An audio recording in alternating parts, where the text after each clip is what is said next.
তারুণ্যের উৎসবের অংশ হিসেবে আয়োজিত জাতীয় চ্যাম্পিয়নশিপের প্রথম পর্বে খাগড়াছড়ি জেলার বিপক্ষে দুর্দান্ত জয় পেয়েছে কক্সবাজার জেলা ফুটবল দল। দেশজুড়ে নতুন করে ফুটবল উন্মাদনা ছড়িয়ে দিতে যুব ও ক্রীড়া মন্ত্রণালয় এবং বাংলাদেশ ফুটবল ফেডারেশন বাফুফে যৌথভাবে জাতীয় চ্যাম্পিয়নশিপের আয়োজন করেছে। গতকাল বিকেলে শহীদ ওয়াসিম জোন বীরশ্রেষ্ঠ রুহুল আমিন স্টেডিয়ামে অনুষ্ঠিত ম্যাচে কক্সবাজার হয়ে জোড়া গোল করেন মোহাম্মদ কায়সার। এর মধ্যে একটি আসে পেনাল্টি থেকে।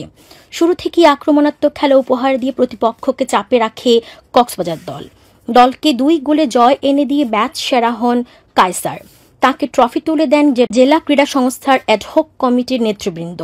কক্সবাজার দলের হেড কোচ মাসুদ আলম জানান, জাতীয় চ্যাম্পিয়নশিপের এই আসরে অংশ নিচ্ছে দেশের 64টি জেলা। প্রাথমিক রাউন্ডে 64 জেলা 8টি গ্রুপে ভাগ হয়ে খেলছে। প্রথম 2 ধাপ হচ্ছে হোম অ্যান্ড অ্যাওয়ে ভিত্তিতে।